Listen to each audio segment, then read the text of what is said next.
Today, I'd like to talk with you about using the library to complete research.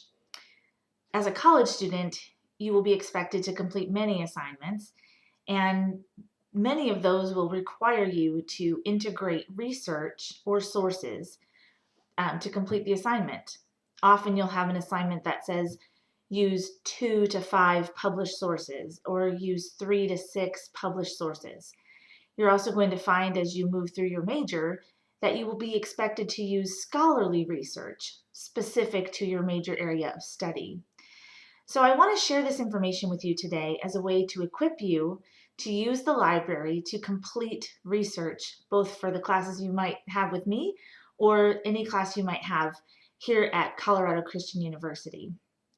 I want to share with you 3 specific reasons that using the library is a benefit to you. First of all, it's very easy. Even if you're unfamiliar with using the research tools through the library, I'm going to walk you through it step by step in this video. And although this will be a very brief introduction, it should give you a fairly solid foundation for how to complete research on your own. Secondly, using the library ensures that you are accomplishing credible, published research. Many of us prefer to simply use Google or Yahoo to do a search for a topic that we're interested in. But often it's difficult to tell whether or not the information we find is accurate. It's hard sometimes to find who wrote it. And those types of websites are often not considered of the standard required for academic research and academic writing. When you use the library, you're guaranteeing that you're finding published sources from magazines, newspapers, and you're also able to access scholarly research, which is research that has been peer-reviewed by experts in that field. So using the library is a great way to enhance your credibility, to find the right research, and to do it very easily. Finally, most of what you can find through the CCU library will be available to you full text, which means you will not have to wait for a book or an article to be sent to you or emailed to you. You will be able to read it, print it, and access it almost immediately upon finding what you're interested in looking for. So I'm going to take a few minutes here to just walk you through the steps for using the Colorado Christian University Library. Go ahead and log into myccu.edu, however you access Blackboard, and it should look like this. It may look a little different than mine, but you should be able to find a tab titled Academics. Go ahead under Academics and click on Library. When you go to the library homepage, you will have a few options in that center search box. Rather than clicking on Articles, which would be an option, I would encourage you to go ahead and click on Databases A to Z. That will show you a box that looks like this, and I would encourage you to then go ahead and click on View an alphabetic list of all databases. Now, this is a long list of databases that have been purchased for use by Colorado Christian University. You're going to find as you move into your major that many of these databases will be particularly useful for you if you are going into the medical field, if you are a biblical studies major. There will be different databases that are more relevant to your research. For our purposes today, I'm going to show you how to use Academic Search Premier. This is a good general database that will give you access to many kinds of articles from many different sources. So if you go ahead and click on Academic Search Premier, it takes you to a page that looks like this. Let me just caution you that although it says EBSCOhost, that is not the name of the database. It actually is searching Academic Search Premier. EBSCOhost is used by many databases to supply the search engines that you will use for your research, but it is not actually the name of a database. So here I have empty subject fields, and I need to figure out how to search for my topic. For me, I'm interested in finding out about childhood obesity, its causes, and how we might solve it.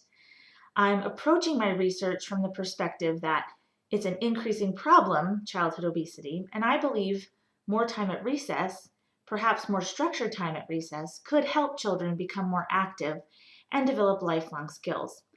So I'm going to search childhood obesity. When you do any kind of phrase or combination of words, it's a good idea to put it in quotation marks. This allows the system to search for that term as a phrase. So I'm going to search childhood obesity and click search. My search results end up being 9,315. That is a lot of search results. And for many of us, when we do a Google search, we find that number and we just look at the first 2 pages of results. However, when you're using an academic search, it's important to limit the search according to more specific criteria.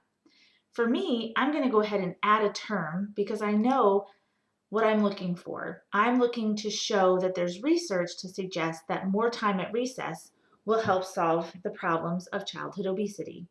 So in the next box, I'm going to type recess. Now when I see my search results, I have reduced my original number to 33.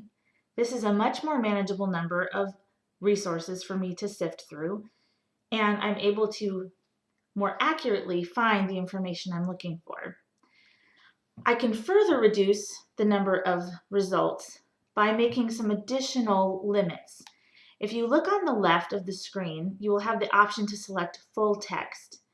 I would highly recommend that you select this box, particularly since many of you live far away from the actual campus of Colorado Christian University. By selecting full text, you're able to access articles that are available online rather than having to wait for them to be copied and mailed to you. Of course, if there's something particular or unique that you need, I would encourage you to go ahead and search everything and then contact a librarian to help you get access to what you need. When I select full text, it will update my search results, and now I have 18. I'm even further narrowing so that I'm able to look at all the information and make a choice. As I scroll through my list, I'm going to see that number 3 looks like something interesting to me. Differences in children's recess physical activity, recess activity of the week intervention.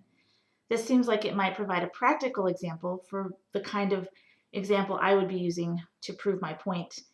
So I'm going to select the PDF full text option. When it pulls up the PDF full text, it's actually showing me exactly what the article looks like in the journal. If I were to have a journal in front of me, this is what it would look like. For many instructors, it's important to use a PDF file over an HTML file because it will give you the original pagination, which is helpful in that when you're citing the source, your instructor or others could then find the page number where you found your quote or where you found your research. So I do encourage you to use the PDF file. However, when you print within PDF, make sure that you select the print tab within the PDF file. If you select print through the library resource, often you will just get a blank page or a page that just has the boxes around the information that you're looking for. I also want to talk to you about these items, these icons along the side.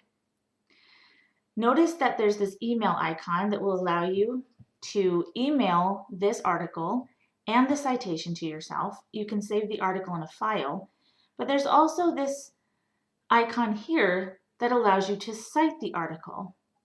If you click on this, it will give you several different types of citations for this article. For the purposes of our class, you are using APA citation format. While this citation may have some errors based on the way your instructor would like you to format the citation, it is an excellent starting place, and it allows you to see what's expected in a full APA citation. You can copy and paste this into your document. It's also a great way to keep track of sources that you have looked at when you copy and paste the citation. You can also email it to yourself with the citation, and that's another way to keep track of your research as well. I'd like to go back and show you one other item under Detailed Record. If you click on Detailed Record, it's going to give you some additional information that may be helpful to you as you continue doing your research.